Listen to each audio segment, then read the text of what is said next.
नमस्कार बच्चों। आज 11th क्लास के जो पहले चैप्टर का शुरुआत है और उसको अभी चर्चा नहीं किए थे, बोले थे बाद में चर्चा करेंगे। इसको आप सरल मानते हो, थोड़ा सरल दिखता भी है नहीं, पर ऐसा नहीं है कि बहुत सरल है, क्योंकि इसका उपयोग बहुत है। तो इसको ध्यान से आप देखेंगे और क्वेश्चन पेपर में आएगा। ठीक है, 11th के ये आता है समुच्चय। क्या? समुच्चय। समुच्चय यानी सेट।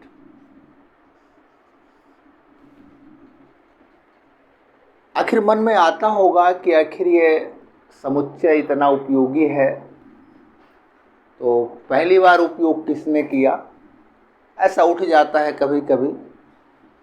तो क्या हुआ था कि एक जर्मन थे, जॉर्ज केंटर। कौन थे? जॉर्ज केंटर एक गणितज्ञ थे और गणित में ही काम कर रहे थे। तो उनको इसकी आवश्यकता महसूस हुई, तो सबसे पहली बार इन्हीं को आवश्यकता महसूस हुई थी, तो इन्होंने समुच्चय का सिद्धांत दे दिया। क्या दे दिया? समुच्चय का सिद्धांत। माने सेट थ्योरी किसने दे दी? जॉर्ज केंटर ने। और हम लोग आज इसको पढ़ रहे हैं। वो सेट थ्योरी किसकी देन है? सर्वप्रथम जॉर्ज केंटर की है। गणितज्ञ थे, बहुत बड़े गणितज्ञ थे। इन्होंने सेट थ्योरी को स्टार्ट किया था। ठीक है, ऐसा सिद्धांत दे ही दिया था। अब मन में बात आती है कि आखिर यह समुच्चय है क्या। तो बहुत सरल भाषा पे जानो कि समुच्चय हम बहुत सरल भाषा पे लिखेंगे। आप जानते भी हो, अब तक पढ़ भी चुके होंगे। हम उन्हीं से आपको बात बताते हैं कि ये समुच्चय है क्या। तो सीधी सी बात है कि सुपरिभाषित वस्तुओं का संग्रह, माने वेल डिफाइंड ऑब्जेक्ट का कलेक्शन है। किसका कलेक्शन है? वेल डिफाइंड, सुपरिभाषित वस्तुओं का एक कलेक्शन है। उसको अपन सेट बोल देते हैं। अब यहाँ पर तीन बात आ गई हैं। एक चीज आ गई है कि सुपरिभाषित। कितनी बात आ गई? एक बात आ गई है सुपरिभाषित।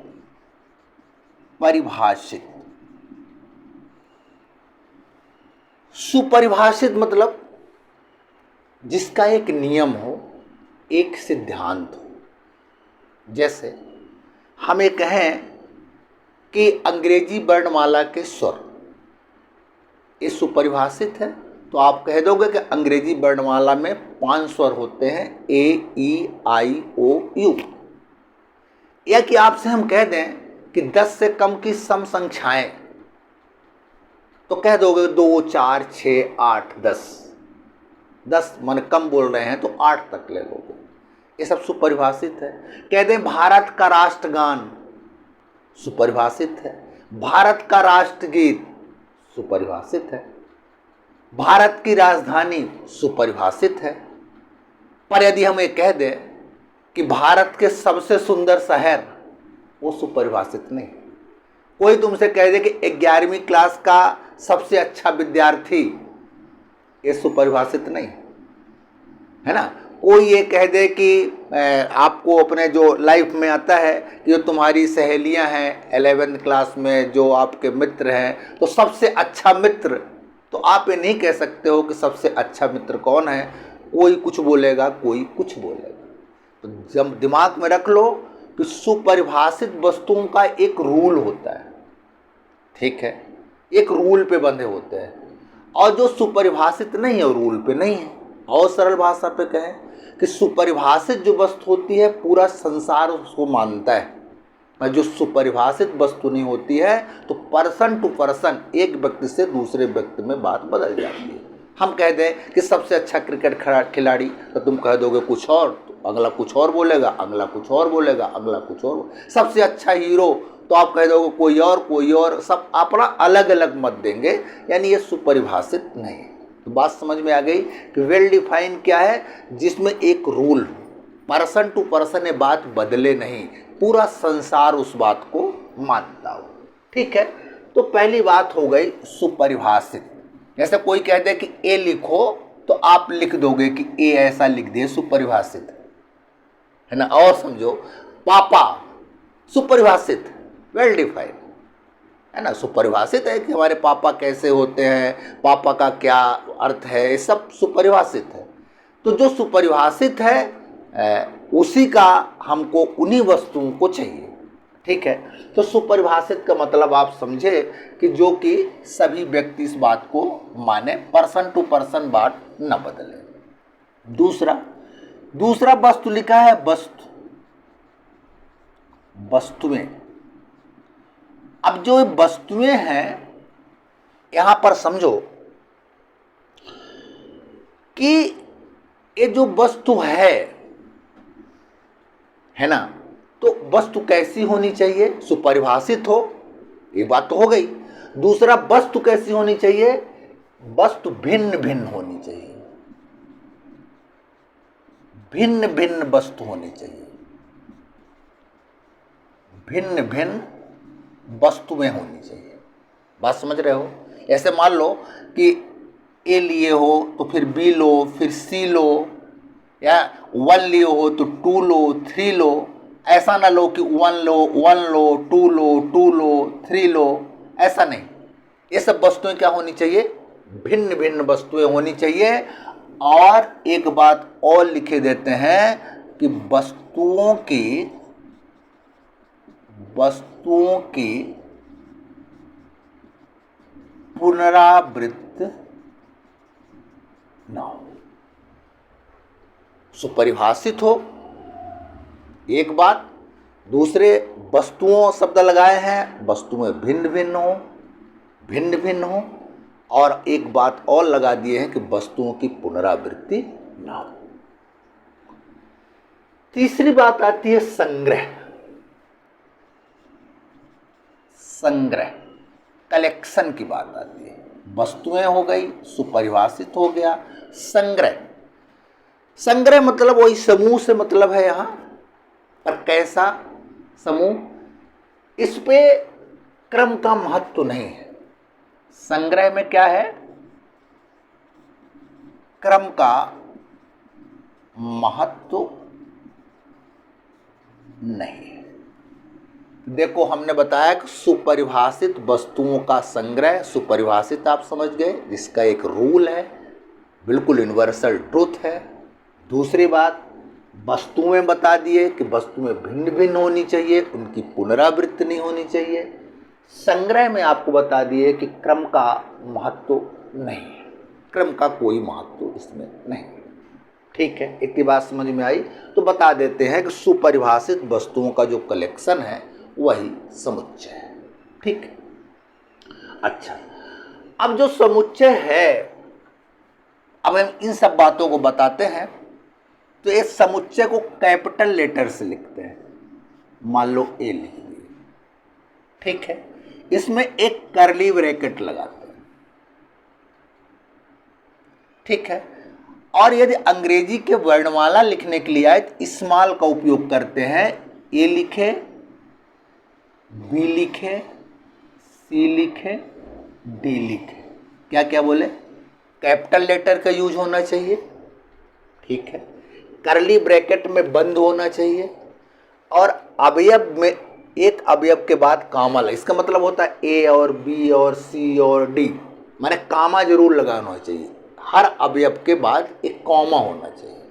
ठीक है, ये कामा लगा है, ये कामा लगा है। अब ये सब सुपरिभाषित है, वस्तुएं हैं, भिन्न भिन्न वस्तुएं हैं, किसी की पुनरावृत्ति नहीं है, और इसमें मान लो यदि हम ऐसा लिख दें, इसको ऐसा लिख दें बी सी ए डी, ये सेम चीज, माने भिन्न भिन्न वस्तुएं हो और वस्तुओं की देखो पुनरावृत्ति नहीं है, और संग्रह कलेक्शन जो हुआ क्रम का महत्व नहीं है, क्रम का कोई महत्व नहीं। ठीक है, यदि मान लो कहीं ऐसा लिखा हो कि मान लो कि C = लिख गया A B B C, तो यहाँ पर देख रहे हो कि सुपरिभाषित तो है, वस्तुएं भिन्न भिन्न नहीं है, इनकी पुनरावृत्ति है, तो पुनरावृत्ति वालों को एक बार लिखेंगे A B C। बात समझ में आ गई? यदि समुच्चय में आप लिख रहे हो, समुच्चय को कैपिटल लेटर से लिखें, करली ब्रैकेट में उसको बंद करें, हर अवयव के बाद, इनको अवयव बोलते हैं, एलिमेंट बोलते हैं, हर एलिमेंट के बाद कॉमा लगाएं आप, ठीक है, करली ब्रैकेट से बंद कर दें। इनके क्रम इधर उधर कर सकते हैं, लिखे हैं, क्रम का महत्व नहीं है। फिर अगली बात बोले हैं कि वस्तुओं की पुनरावृत्ति ना हो, यदि पुनरावृत्ति लिखी है तो उसको हम केवल एक बार लेंगे, दो बार नहीं लेंगे। ऐसे मान लो लिखा है आपके पास स्कूल, SCHOOL, स्कूल लिखा है, ठीक है। अब इसको आपको सेट के रूप में लिखना है, तो S लिखोगे, C लिखोगे, H लिखोगे, O दो बार आया है तो इसको एक बार लिखोगे और L लिखोगे। तो कोई पूछे कि समुच्चय में कितने अवयव हो जाएंगे, तो 1 2 3 4 5 है, तो यहाँ पर 6।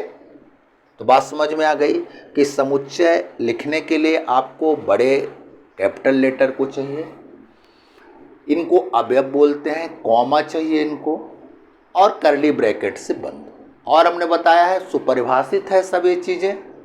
यदि ऐसा मान लो लिखा हो, और देख लो थोड़ा सा, मान लो एक ऐसी चीज़ लिखी हो, मान लो लिखा हो A B, फिर लिखा है 1 2 3, है ना, फिर लिखा हो मान लो कि और कुछ मान लो लिखा हो माता पिता, है ना, ऐसा लिखा हो, तो ये सब चीज़ देखो, हर वस्तुएं क्या है, सुपरिभाषित, हर वस्तुएं सुपरिभाषित, इन्हीं का कलेक्शन, इनको ब्रैकेट में बंद कर दी। माने सेट के अंदर सुपरिभाषित वस्तुओं का संग्रह होना चाहिए, अब वस्तुएं क्या होनी चाहिए, भिन्न भिन्न होनी चाहिए।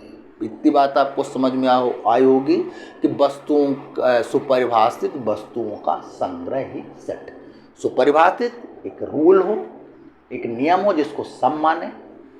वस्तुएं में दो बात बताएं कि वस्तुएं भिन्न भिन्न हो, पुनरावृत्ति ना हो। संग्रह में आप बताएं कि क्रम का महत्व नहीं है, आप इधर उधर क्रम में लिख सकते हो, ठीक है। अब एक नई चीज यहाँ पर लिखी होती है, बात समझ में आ गई होगी आपको। यहाँ पर एक कुछ सिंबल होते हैं जो कि, और बीच बीच में हम बताते चलेंगे, ऐसा सिंबल लिखा होता है, इसका मतलब है अवयव है। और इस सिंबल को इप्सिलॉन है, आगे पढ़ोगे, इसको काट दें यदि तो अवयव नहीं, ठीक है। जैसे मान लो ऐसे यहाँ पर लिखना हो, जैसे मान लो अभी आपको ऐसे लिखना, इस चीज़ को अभी अवयव है, इस पर थोड़ा और चर्चा करते हैं। मान लो यहाँ पर ऐसा लिखा हो A belongs to कैपिटल, इसका मतलब क्या कि A अवयव है कैपिटल A का, A अवयव है, A अवयव है कैपिटल A का।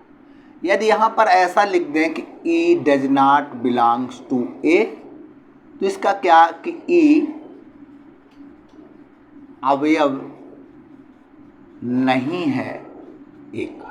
बात समझ में आ गई होगी आपको, ठीक है। तो एक सिंबल इप्सिलॉन मिला आपको, अवयव है बताता है यहाँ पर।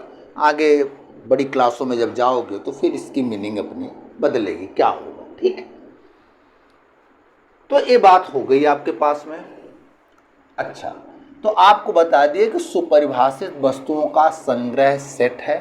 सुपरिभाषित क्या है, वस्तुओं के बारे में बता दिए, संग्रह कैसा हो ये बता दिए, ठीक है। और सेट में अवयवों की पुनरावृत्ति नहीं होती है, क्रम का कोई महत्व नहीं होता है। अब कुछ समुच्चय आपको दिमाग में रखने होंगे हमेशा। जैसे यदि ए दिख गया कैपिटल एन, तो आप जान जाओगे कि प्राकृत संख्याओं का क्या है, समुच्चय है ना। जानते हो ना प्राकृत संख्याएं 1 2 3 ये है ना। अच्छा, यदि आपके पास W आ जाए तो आप कह दोगे कि पूर्ण संख्याएं, पूर्ण संख्याओं का समुच्चय। आपको मालूम है पूर्ण संख्या है ना भाई, 0 1 2 3 है ना, 4 इसी तरह से आगे, ठीक है। यदि आपको यहाँ पर Z दिख जाए तो जान जाओगे कि पूर्णांक संख्याओं का वही समुच्चय। जानते हो ना पूर्णांक संख्याएं, 0 ±1 ±2 ±3 और ये इसी तरह से आगे। अच्छा, इसी में दो बात और मिल जाती हैं आपको। यदि कहीं ऐसा लिखे मिले और कभी ऐसा लिखा मिलेगा तो हो जाएगा धन पूर्णांक, पॉजिटिव इंटीजर, और इसका मतलब हो जाएगा कि ऋण पूर्णांक। 0 ना तो पॉजिटिव है ना तो नेगेटिव है। बात समझ में आई आपको। अच्छा, यदि Q लिखा मिल जाए तो जान जाओगे कि परिमेय संख्याएं, माने संख्याओं का वही समुच्चय। ये कैसी लिखी होती हैं, ये लिखी होती है P/Q। P और Q दोनों क्या होते हैं, इंटीजर होते हैं, और Q को 0 नहीं होना चाहिए, ठीक है। समझ रहे हो, परिमेय संख्याएं 1/2 5/3 ये सब परिमेय संख्याएं हैं, ठीक है। फिर आती है बात, परिमेय संख्याएं हो गई आपकी। फिर आता है R, इसको कहते हैं वास्तविक संख्याओं का, वास्तविक संख्याओं का समुच्चय, ठीक है। इसमें भी दो बात आती है कि R+ लिखा हो जाए तो धन वास्तविक संख्याएं, और R- लिख जाए तो ऋण वास्तविक संख्याएं, ठीक है। और एक बात आती है परिमेय संख्याएं। कौन संख्याएं, अपरिमेय संख्याएं, अपरिमेय संख्याएं, ठीक है, जिनको P/Q के रूप में नहीं लिखा जाता, आप जानते हो है ना, इरेशनल नंबर को। तो इसको कोई नोटेशन तो नहीं है विशेष रूप से, पर इसको आप ऐसा लिख सकते हो कि R-Q, माने पूरे रियल नंबर में यदि परिमेय संख्याओं को हटा दो, है ना, पूरे रियल नंबर से परिमेय संख्याओं को हटा दो तो अपरिमेय संख्या मिल जाती है, ऐसा।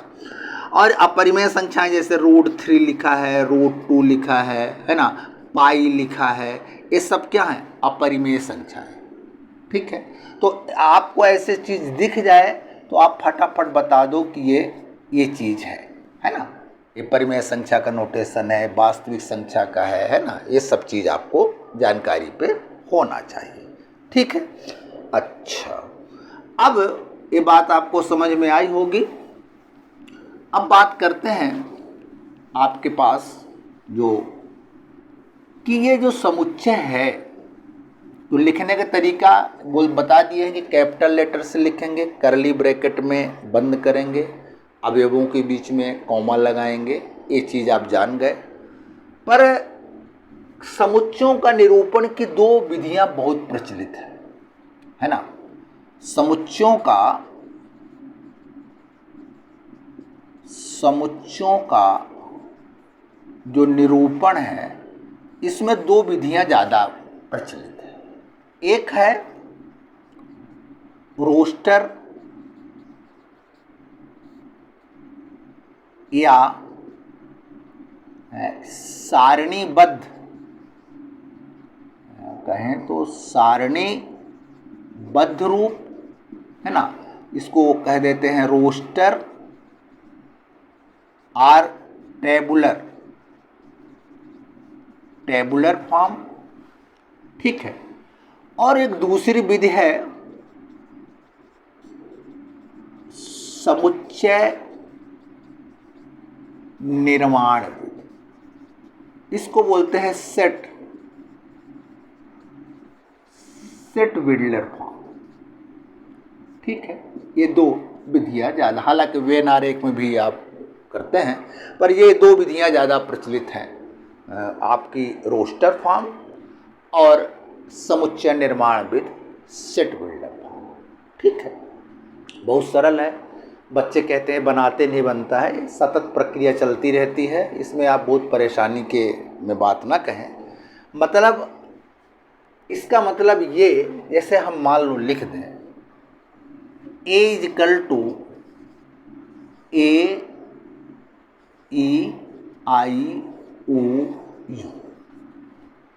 एक ऐसा फॉर्म है रोस्टर फॉर्म है। कैसा फॉर्म है ये? रोस्टर फॉर्म है। ठीक है। टेबुलर फॉर्म है। ठीक है। लिखा है AEIOU। ठीक है। एक कैसा फॉर्म है? टेबुलर फॉर्म है। अब कोई कहे कि इसको सेट बिल्डर फॉर्म पे लिख दो, तो लिख दो ना, लिख दो, क्या दिक्कत है। तो इसको कैसे लिखोगे? इसी को यहाँ पर एक वेरिएबल मान लो। देखो इसमें बच्चे घबरा जाते हैं, क्या करते हैं कि टेबुलर फॉर्म जो लिखा होता है तो टेबल में दिखता रहता है कि 1 2 3 4 लिखा है कि AEIOU लिखा है कि जो भी लिखा है दिखता रहता है, उसमें कुछ कहने की आवश्यकता नहीं होती है। और जो ये सेट बिल्डर फॉर्म होता है, क्योंकि इससे सेट बिल्ड किया जाता है, माने सेट बनाया जाता है टेबुलर रूप में, तो इसमें भाषा लिखी होती है। तो भाषा के लिए अब मान लो कि हमको पूरा नेचुरल नंबर बताना हो तो 1 2 3 4 5 कैसे गिनोगे? तो इसके लिए कैपिटल एन हम लोग लिख देते हैं प्राकृत संख्याओं के लिए। तो इसी तरह एक वेरिएबल मान लेते हैं और वो वेरिएबल के बारे में हम लोग बात करते हैं। सुनना जरा, कैसे मानते हैं? एक x मान लेते हैं, जो भी मान लो, पर x ज़्यादा मानते हैं, x मान लिए, ऐसे तो बिंदी लगा देते हैं। ठीक है। तो क्या मतलब हो गया कि x इस प्रकार, समझ रहे हो ना? बड़ी बात नहीं लिखी है। x एक वेरिएबल है जिसके अंदर कुछ आएगा, जो आएगा तो लिखा होगा आगे। इसका मतलब होता है सच दैट, इस प्रकार, x इस प्रकार की, x सच दैट, कैसा x होगा? x अंग्रेजी वर्णमाला के स्वर। क्या दिक्कत आ गई तुमको? एक ऐसा है सेट बिल्डर फॉर्म, ऐसा है। अब तुम इससे ये बना ना सकते हो, देख लोगे x माने x कैसा है, x कैसा है तो बता रहा है कि अंग्रेजी वर्णमाला में जाओ और उसके स्वर ले लो। तो देखो ले ली, अंग्रेजी वर्णमाला में जाओ और उसके स्वर ले लो। तो इसको कोई देखेगा तो यही समझेगा, और इसको देखेगा तो यही समझेगा। तो एक ऐसा फॉर्म होगा, ये भाषा पे लिखा होता है। सेट बिल्डर फॉर्म जो होता है किसमें लिखा होता है? भाषा पे लिखा होता है। आइए तो टेबल के रूप में लिखा होता है, इसमें दिखता रहता है, इसमें बनाना पड़ता है। सेट बिल्डर फॉर्म इसलिए बोलते हैं कि इससे सेट मान लो टेबुलर फॉर्म में बनाना होता है। तो ये बहुत बड़ी बात नहीं है। सेट बिल्डर फॉर्म से रोस्टर फॉर्म बनाने के लिए या कि रोस्टर फॉर्म से सेट बिल्डर फॉर्म बनाने के लिए आप खुद तय कर लोगे, आप इस बात को खुद तय कर लोगे कि हम जो लिख रहे हैं सही लिख रहे हैं कि गलत लिख रहे हैं। अब सेट बिल्डर फॉर्म में ज़रूर ऐसा है कि सेट बिल्डर फॉर्म पे आप लिखोगे कि एक वेरिएबल मान लोगे और सच दैट एक्स अंग्रेजी वर्णमाला के स्वर। एक्स क्या है? अंग्रेजी वर्णमाला के स्वर। समझ रहे हो बात को ना? तो इस तरह से आप इसको मान लोगे, तो इस तरह से आप बात समझोगे। और मान लो कुछ चीज़ और ले लेते हैं, वैसे मान लो ऐसा लिख देते हैं, एक सेट ए ले लेते हैं और लिखे देते हैं 2 4 6 8 10, ऐसे लिख दिए। ये कैसे लिख दिए? आपको कैसे लिख दिए? सेट बिल्डर फॉर्म पे लिख दिए, ओ सॉरी रोस्टर फॉर्म पे दिख रहा है। अब तुम सोचोगे, अब तुम यहां सोचोगे, क्या सोचोगे कि इसको हम कैसे लिखें सेट बिल्डर फॉर्म में? तो x मानोगे। अब x के बारे में बताओ जिसमें यही बात आए, जिसमें यही बात आए, तो कह सकते हो x सच दैट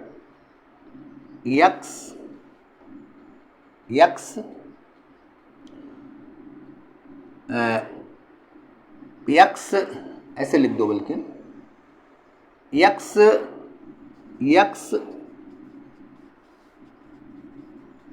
सम संख्या है। ऐसी सम संख्या है 1 से 10 तक। हो गया, तो 1 से 10 तक जाओगे और सम संख्या ले लोगे। कि हम ऐसा कहते हैं सम संख्या, इस बात को ऐसा लिख देते हैं 1 less than x is less or equal 10। इस बात को हम ऐसा भी लिख सकते हैं। तो हमारे कहने का मतलब ये कि बहुत परेशानी का विषय नहीं है।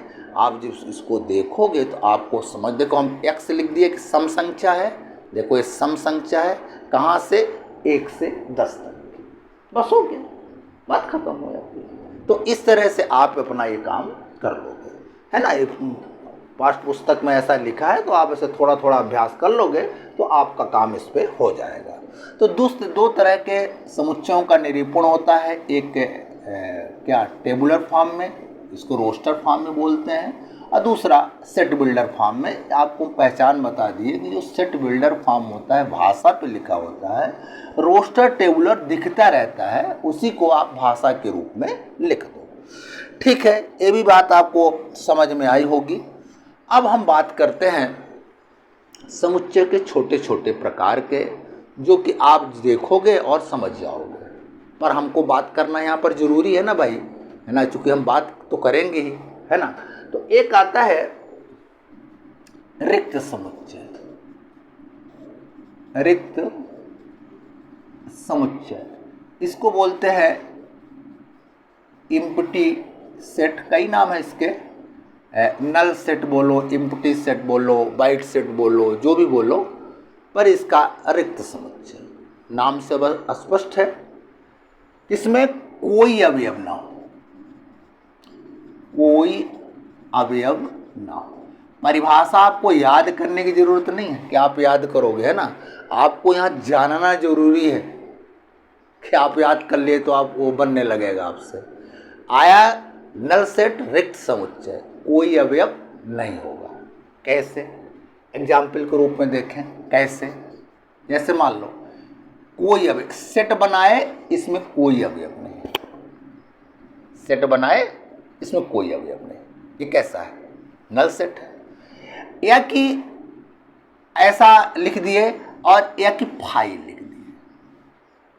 यदि फाइल लिख दिए, केवल फाइल, इसको ऐसा कभी नहीं करना, ये नल सेट नहीं है।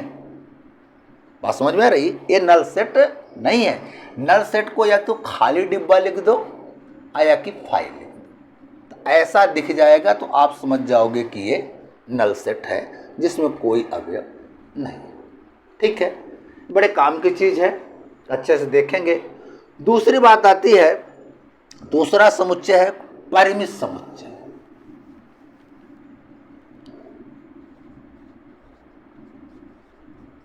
परिमित समुच्चय यानी फाइनाइट सेट। हो गया, नाम से स्पष्ट है ना? अब अवयवों को गिना जा सकता है ना? अवयवों को आप ऐसे गिन सकते हो, वो फाइनाइट। जैसे मान लो एक सेट ले लिए ए, 1 2 3 4 5, इसको गिन सकते हो आप। इसमें कितने अवयव है? 5। कितने एलिमेंट हैं? इसमें 5 एलिमेंट है, इसको गिन सकते हो, फाइनाइट सेट। हाँ, यहाँ पर एक बात और आ जाती है, अवयवों की संख्या कैसे लिखते हैं? सेट के अवयवों की संख्या कैसे लिखते हैं? इसमें कितने अवयव हैं? 5। ये फाइनाइट सेट के लिए लागू होता है ना, इनफाइनाइट के लिए नहीं। तो मान लो लिख दिए इसको Na, मतलब क्या? Element of set A. Set Na लिख दिए, स्मॉल n, ए को ब्रैकेट बंद कर दिए, माने सेट ए में अवयवों की संख्या ये कितनी है? यहाँ पर 5 है ना। इसको क्या बोलेंगे? सेट ए के अवयवों की संख्या, माने अवयवों की कुल संख्या, कुल संख्या। समझ गए? Na लिखा है तो मतलब सेट ए के अवयवों की, इसी को हम बोलते हैं कार्डिनल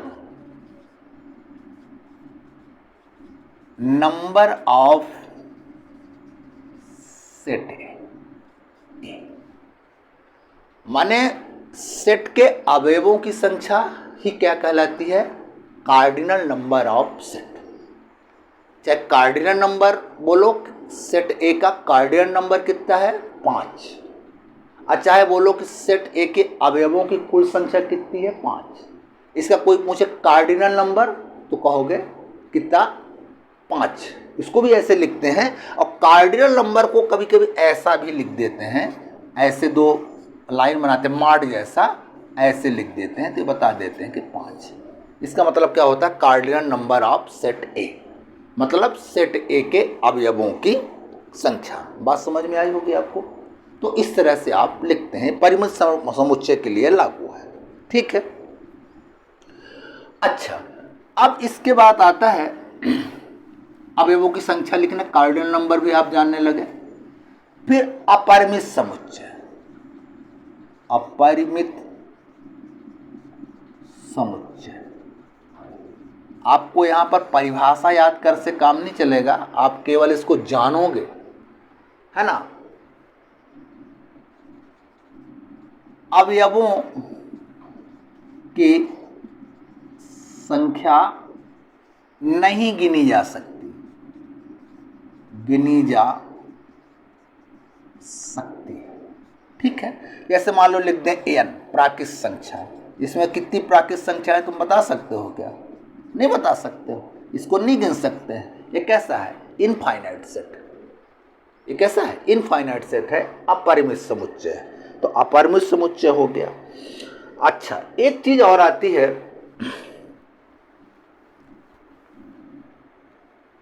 एकल समुच्चय।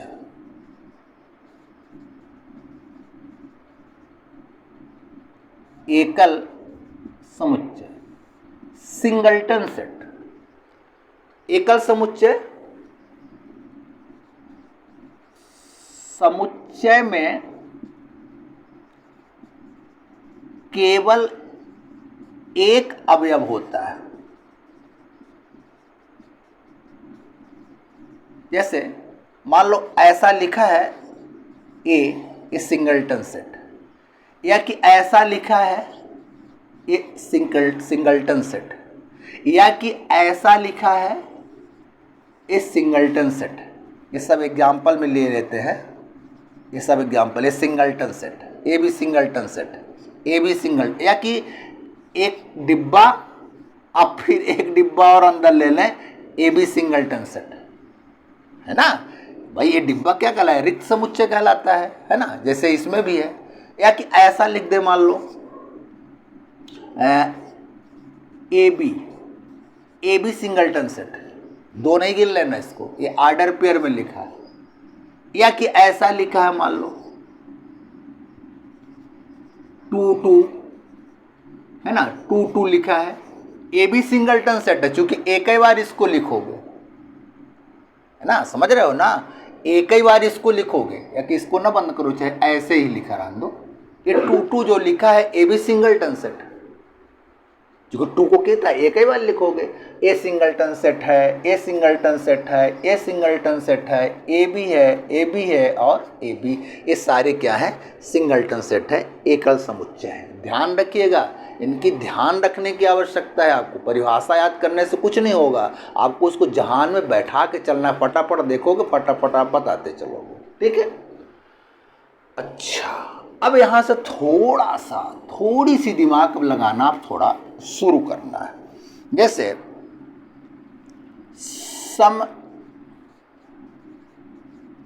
समतुल्य समुच्चय यानी इक्विवेलेंट सेट, इक्विवेलेंट समतुल्य समुच्चय, समझना जरा।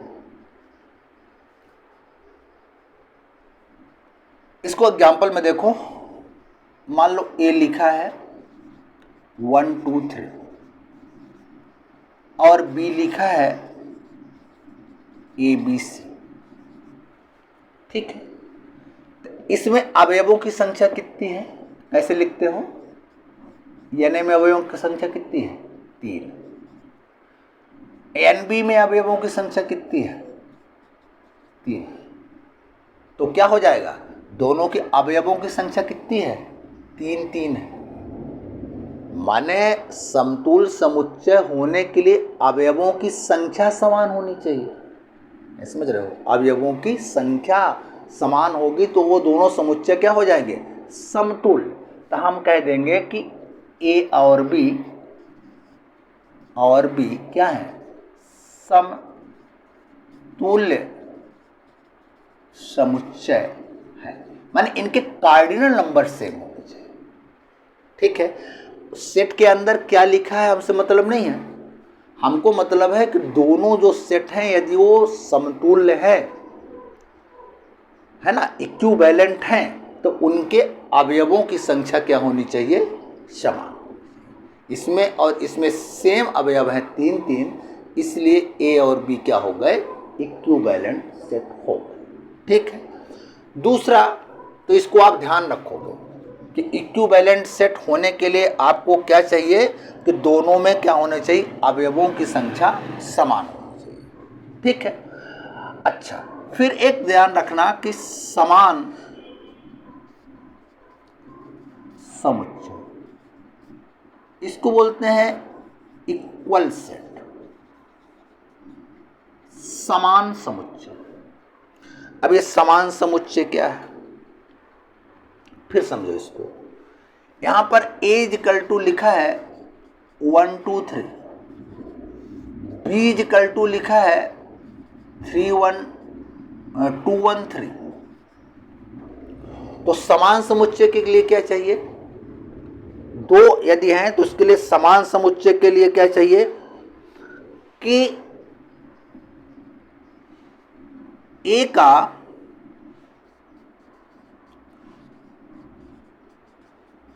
प्रत्येक अवयव B में हो और B का प्रत्येक अवयव A में हो तो A बराबर B। माने दो समुच्चय क्या हो जाएंगे, दोनों समुच्चय क्या हो जाएंगे, समान समुच्चय हो जाएंगे, है ना, इक्वल सेट हो जाएंगे दोनों। यदि A का प्रत्येक अवयव, माने दोनों कार्डिनल नंबर भी सेम होंगे। माने एक बात कहो कि अवयवों की संख्या भी समान होगी, अवयवों की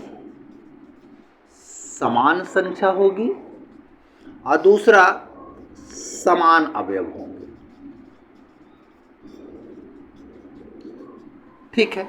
तो आपको इक्वल सेट आप समझ गए कि जो A में अवयव हो वही B में हो, जो B में अवयव हो वही A में हो, तो हम कह देंगे कि दोनों A क्या हैं, समान समुच्चय है। समझिए, इसको ध्यान रखना, इक्विवेलेंट समतुल्य में केवल अवयवों की संख्या समान होनी चाहिए और इक्वल में क्या होनी चाहिए, अवयवों की संख्या समान हो, समान अवयव होनी चाहिए दोनों। ये ध्यान दिमाग में आप रखना इस बात को, इसको समान समुच्चय को और समतुल्य समुच्चय को। ठीक है, अच्छा इसको आप दिमाग में रखोगे कि किसमें अवयवों की संख्या समान हो तो समतुल्य है, अवयवों की संख्या समान हो और अवयव भी सेम हो तो वो है समान है, इक्वल सेट है। अच्छा अब फिर से हम बात करते हैं, अब थोड़ी थोड़ी कहानी ऊपर की ओर आ रही है, थोड़ा थोड़ा आप इस पर गौर करेंगे। अब आती है बात उपसमुच्चय की। किसकी? उपसमुच्चय की, सबसेट की। ठीक है, अब यहां से कहानी शुरू होती है हमारी, है ना, कि ये सबसेट क्या है। सेट जाने, अब आप ये सबसेट क्या है। तो सबसेट के लिए आपको कहानी बताए, यदि ए का प्रत्येक अवयव बी में हो तो, क्या बोल रहे हैं हम, हमारी भाषा पर ध्यान रखना, ए का प्रत्येक अवयव बी में हो तो ए सबसेट ऑफ बी। इसको क्या पढ़ेंगे, ए बी का उप समुच्चय। ठीक है, ए सबसेट ऑफ बी। यदि ए का प्रत्येक अवयव क्या हो, ए का प्रत्येक अवयव बी में हो तो हम कहेंगे कि ए सबसेट ऑफ बी। और समझो थोड़ा सा, यदि ए सबसेट ऑफ बी तो मतलब क्या, मतलब क्या, x belongs to A implies that x belongs to B। ऐसी भाषा में बोल सकते हैं ना कि यदि A B का सबसेट है तो हम बोले ना x यदि A में है तो फिर x को B में होना चाहिए। ठीक है, तो फिर कहेंगे कि A B का सबसेट है। अब यहां से कुछ कहानी उठ के आती है। वो कहानी क्या समझ उठ के आती है कि कभी कभी उपसमुच्चय को ऐसा लिखा होता है, ऐसा यहाँ लाइन नहीं लगी होती है तो उसमें घबराइएगा नहीं, ये भी उपसमुच्चय का ही साइन है। ठीक है, अपने अपने किताबों में लिखा रहता है पर थोड़ा सा भेद इसमें आपको हम बताएंगे। समझ गए, यदि ए का प्रत्येक अवयव बी में हो तो ए बी का उपसमुच्चय है। समझ में आई बात, और ए बी का उपसमुच्चय है तो एक्स बिलोंग्स टू ए तो एक्स बी को भी बिलोंग करेगा। ठीक है, तो जो यहां पर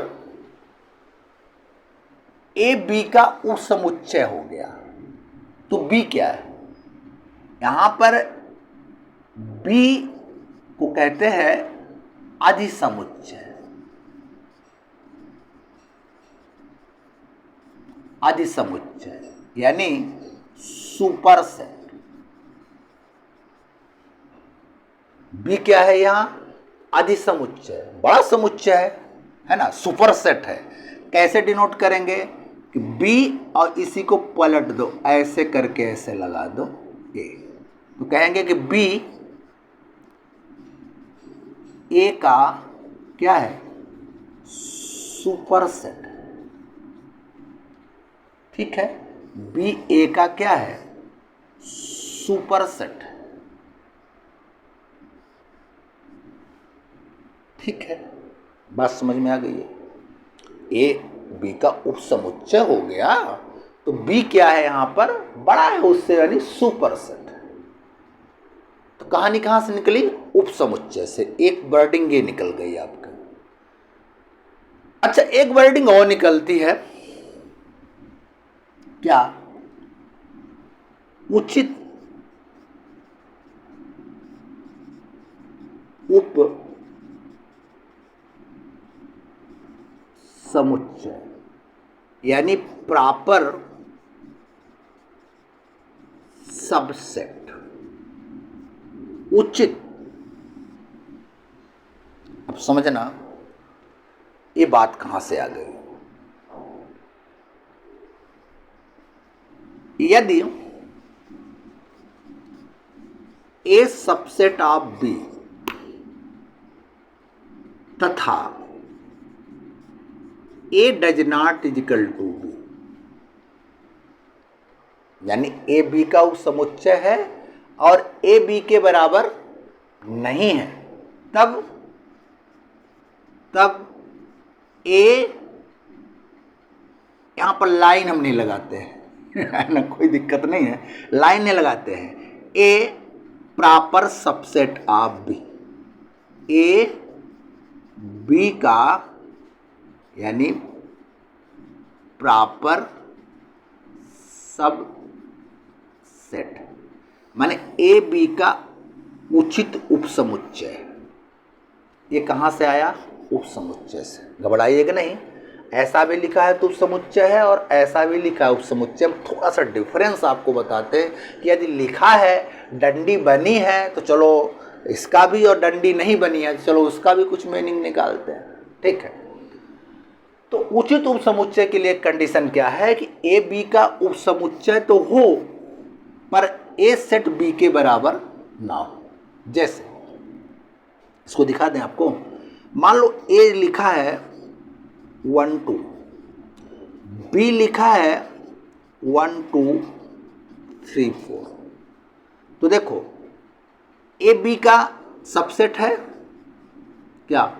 यदि ए का प्रत्येक अवयव बी का अवयव है, तथा ये चीज देख रहे हो कि ए बी के बराबर भी नहीं है, तो आप लिखोगे ए प्रॉपर सबसेट ऑफ क्या? बी। ये लिखोगे तो ज़्यादा आनंद आपको आएगा। जब यहाँ कोई विभाजन ज़्यादा पूछे, नहीं पूछता है तो आप कोई उपसमुच्चय अगर पूछता है तो कोई साइन लगा के आप निकाल सकते हो। ठीक है ना, पर आपको विभाजन बता दिए कि इसमें थोड़ा सा अंतर बता दिए आपको कि उचित समुच्चय और अधिसमुच्चय। ठीक है, तो यदि उचित है तो फिर और अनुचित भी होगा। अनुचित उप समुच्चय, इसको कहते हैं इम्प्रॉपर।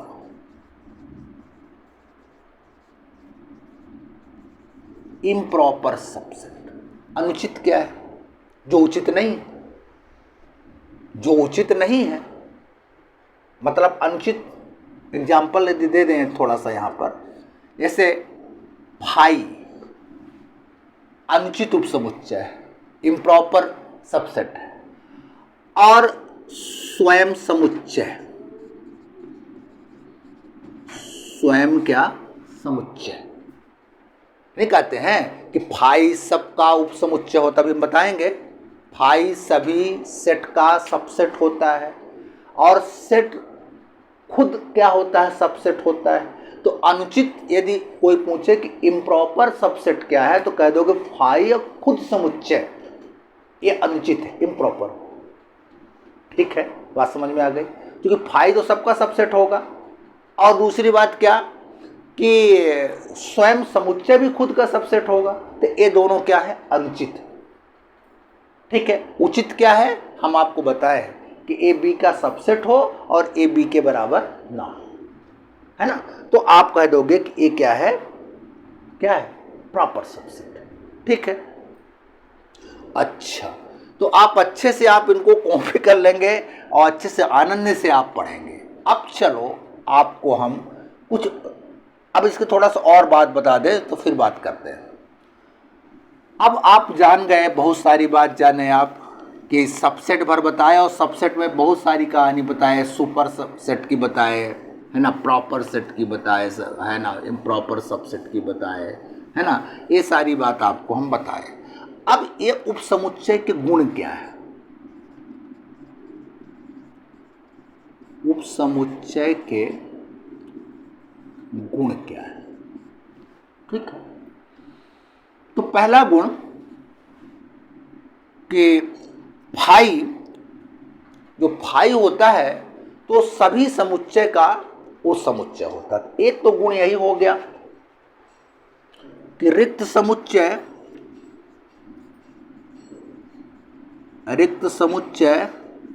सभी समुच्चय का उप समुच्चय होता है। ठीक है, दूसरा स्वयं समुच्चय खुद का उप समुच्चय होता है।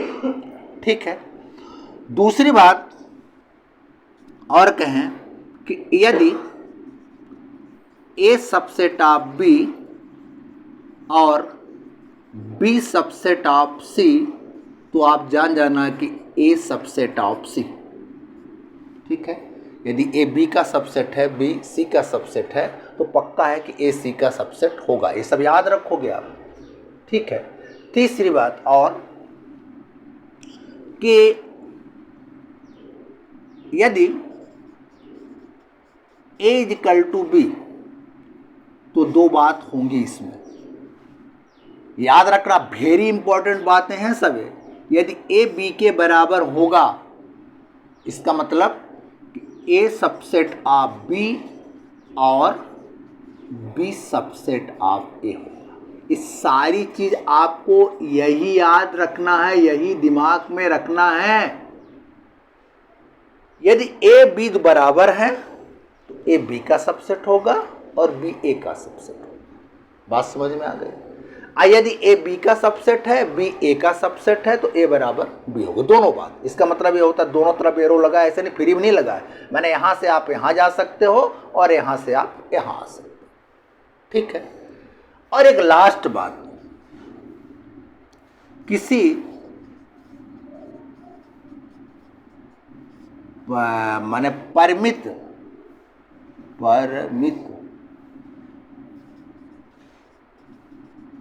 समुच्चय में उप समुच्चयों की संख्या कितनी होगी? उप समुच्चयों की संख्या तो हो जाएगी 2 की पावर n। n क्या है? n बराबर अवयवों की संख्या। n क्या है? उस समुच्चय के अवयवों की संख्या है। तो कोई पूछे किसी समुच्चय में कितने उप समुच्चय होंगे, तो आप कह दोगे 2 की पावर कितना n। तो ये चीज आपको बिल्कुल कंठस्थ होनी चाहिए। परिमित समुच्चय में ना कितने उप समुच्चय होंगे? 2 की पावर n। ए बराबर ही खट से दिमाग में आ जाए। यदि ए बी का सबसेट बी सी का, तो ए दिमाग में आ जाए। स्वयं समुच्चय खुद का उप समुच्चय, रिक्त समुच्चय सबका उप समुच्चय, ये दिमाग में आपके बात आनी चाहिए। ठीक है, अब चलो, अब मजाकिया चलती है बात, है ना। मान लो एक सेट लिख गया ए 1 2, कोई आपसे पूछे कि इसका उपसमुच्चय आप बनाओ, कितने उपसमुच्चय होंगे? बनाओ। तो एक तो होगा 1, कामा लगा के लिखोगे, एक होगा 2 और एक होगा 1 2, हो गया। और एक होगा 5 और एक खुद होगा 1 2। एक को 2 1 नहीं लिखना, हमने बोला है पहले कि क्रम का महत्व क्या होता है, नहीं होता है। कितने उपसमुच्चय बने? 1 2 3 4 5 बन गए। कितने बन गए? 1 2 1 2 5 और खुद, यानी 2 3 4 5 बन गए। 5 इसके उपसमुच्चय बन गए। ठीक है, तो 5 बन गए। 2 1 2 1 2 3 तो यही हो गए। 4 5 बन रहे हैं। तो आप सोचोगे कि उपसमुच्चयों की संख्या होती है 2 की पावर n, अवयव कितने हैं, 2 हैं, तो कितना हो जाएगा, 4 बनने चाहिए। तो ये 5 कैसे बन गए? हाँ, जब आप उपसमुच्चय बनाओ तो आपके दिमाग में ये बात आनी चाहिए कि हम अब उपसमुच्चय बना रहे हैं, उपसमुच्चय बना रहे हैं, तो देख लो इसमें कितने अवयव हैं, 2 अवयव है ना। तो उपसमुच्चय कितने होंगे, उपसमुच्चय की संख्या कितनी होगी, 2। कितने अवयव है, 2, यानी 2 दूनी कितनी, 4 उपसमुच्चय होंगे। ठीक है, शुरू कहाँ से करोगे, भाई तो सबका होता है, खुद सेट भी होता है, 2 नियम लागू हो गए। फिर एक एक लेना, 1 लेना और 2 लेना। अब चूंकि 1 2 तो आप एक बार ले चुके हो, कितने समुच्चय उपसमुच्चय बन गए, 1 2 3 4। बात समझ में आ गई? तो आप देख लोगे, से मान लो कहीं तुमको लिखा है, मान लो ऐसा लिखा है A = 1 2 3 4 5।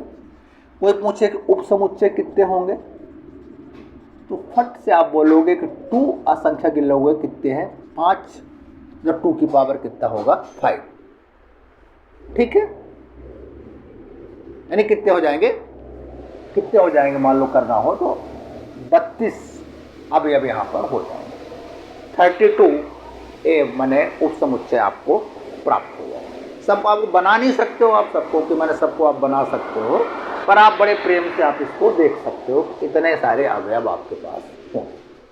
ठीक है, तो उपसमुच्चय की आप संख्या बता सकते हो। कैसे लिख सकते हो, आपको हम बताएं कि उपसमुच्चय को आप देख लेना कितनी संख्या होगी, और इस तरह से आप लिख सकते हो। ठीक है, तो और एक चीज हम ये बताए कि मान लो कि ए लिखा है, मान लो 1 2, और बी लिखा है 1 2 3 4, और सी लिखा है 1 2 3 4 कितना, 5। तो देख लो, ए सबसेट है किसका, बी का है, और बी सबसेट है किसका, सी का। तो ए सी का सबसेट है, तो ए क्या है, सी का सबसेट है, देख लो। ठीक है, ये भी बात हो गई। और 2 सेट यदि बराबर हैं तो एक दूसरे के सबसेट होंगे, है ना। और समुच्चयों की संख्या भी आपको हमने बता दी। थोड़ा क्लास हमने इसको लंबा कर दिया है क्योंकि छोटा छोटा आप सबकी बात थी। मैंने कुल मिला के बात ये कि आप समुच्चय आप पढ़ रहे हो, तो समुच्चय पे आप देख लो। इसमें सबसे इम्पॉर्टेंट जो यहाँ अभी तक के उसमें आया कि समुच्चय क्या है। फिर एक बात यहाँ पर, एक इम्पॉर्टेंट बात यहाँ से ये आ जाती है कि आप रिक्त समुच्चय को जानो। फिर इसके बाद बात आती है कि इक्विवेलेंट और इक्वल सेट को जानो। और अच्छी शुरुआत तब होती है जब आप सबसेट को अच्छे से जानते हो।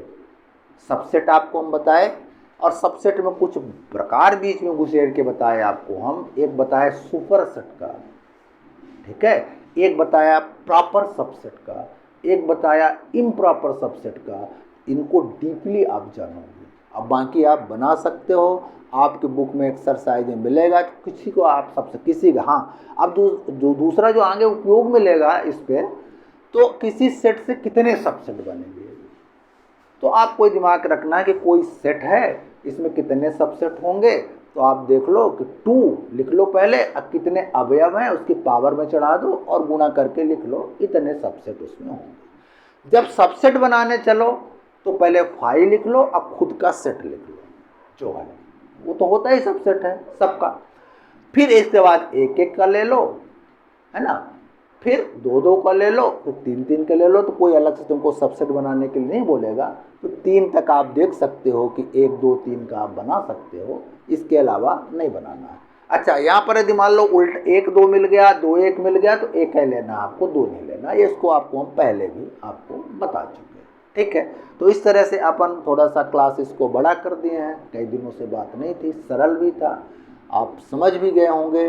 कोई कठिनाई होगी तो आप बात करेंगे हमसे और हम इसकी कठिनाई आपका दूर करेंगे। ठीक है, इस प्रकार से धन्यवाद बच्चों। अगले लेक्चर में फिर से इसके आगे से मिलेंगे आपको। अब यहाँ से इम्पोर्टेंट बातें असली शुरू हो जाती है। ठीक है, नमस्कार।